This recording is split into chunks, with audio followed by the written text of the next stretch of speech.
This afternoon, we've called this press conference basically to expose the NDC government's hypocrisy and double standard. When they were in opposition, they criticized the e-levy. And when they assumed office in 2025, they put in place a mechanism to abolish the e-levy. Ghanaians applauded them. They made all the argument against imposition of levies and taxes. But today, what do we see just after 1.5 years in office? Immediately after repealing the e-levy law, they imposed the Dumsor levy, what they call the Energy Sector Reform Levy, which now took away 1 Ghana cedi per liter of petrol that is bought at the pump. So that was the first mischief. The second surprise, they have reintroduced the e-levy, this time not even through Parliament. I repeat, the NDC government, through the back door, has reintroduced the e-levy. These were politicians who criticized charges on mobile money transaction. They said it was a bad way of governing or generating revenue for the state. They criticized the MPP administration. They use it as a political tool. But what do we see today? Their hypocrisy has become legend.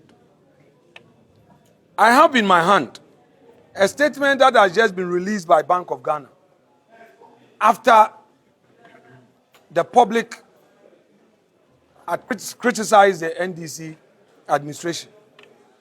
They are now purporting to say that they are suspending the levy.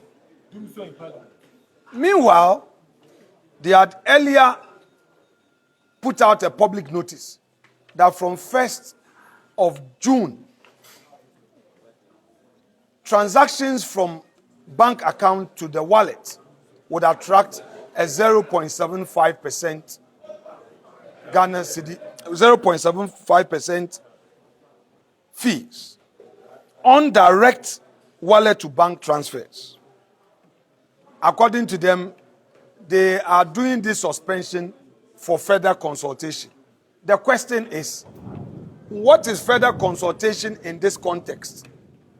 Were these not the same people who, when in opposition, claimed that there must be constructive consultation before any policy is introduced and implemented? So what has changed? The worst part of it is that this time, they did not even come through Parliament. According to them, they're using Mobile Money Fintech Limited as the for these hidden charges. So whereas in the Akufo-Addo administration, due process was followed, government made the announcement through the budget and came to Parliament for a law for the purposes of this levy. NDC is using the Bank of Ghana and a private sector company to enforce this levy. We have a question for the finance minister. He must immediately come to Parliament on Thursday to explain the circumstances leading to the imposition of this 0.75% charges on mobile money transactions. We are not interested in the suspension. We are interested in how come, but for the public outcry, they were going to spring this surprise on the Ghanaian public. So in conclusion, we are simply saying NDC is a scam. It's a government of settings. They don't believe in what they say. I repeat, the NDC government does not believe in what it says. It says one thing and does another. It doesn't keep its promise. It is a government of propaganda. They promised 1 job, 3 shifts. As we speak, they have failed on that 1 job, 3 shifts. They promised cocoa farmers that a bag of cocoa will sell at 7,000.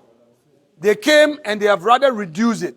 At least they could have maintained the 3,100 that Akufo-Addo left.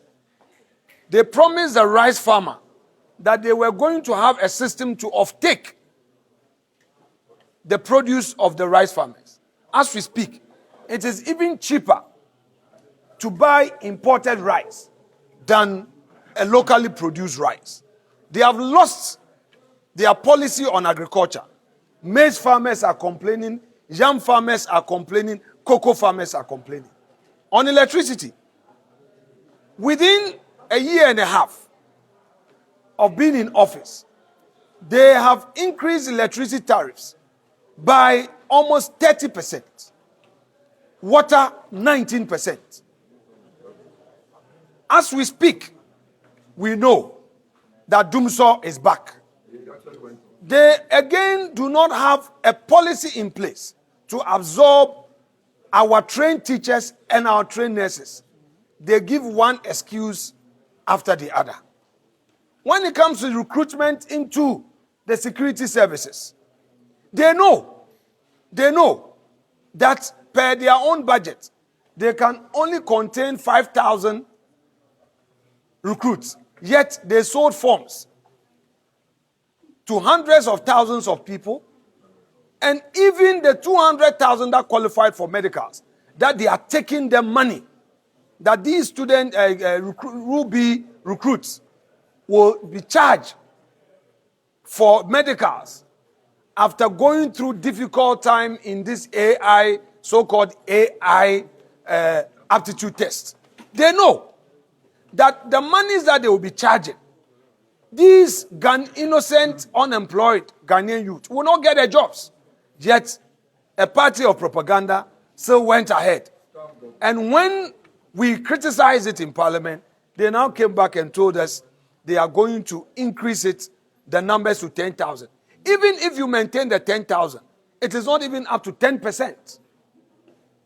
So, again, they are scamming all of us. Ladies and gentlemen of the press, to conclude, we are aware that they themselves promised Ghanaian women bank. They said they were going to establish a bank solely for women. They were going to give loans. What has become of that loan? We've not even seen the bank. We've not seen the bank. And people are desperate.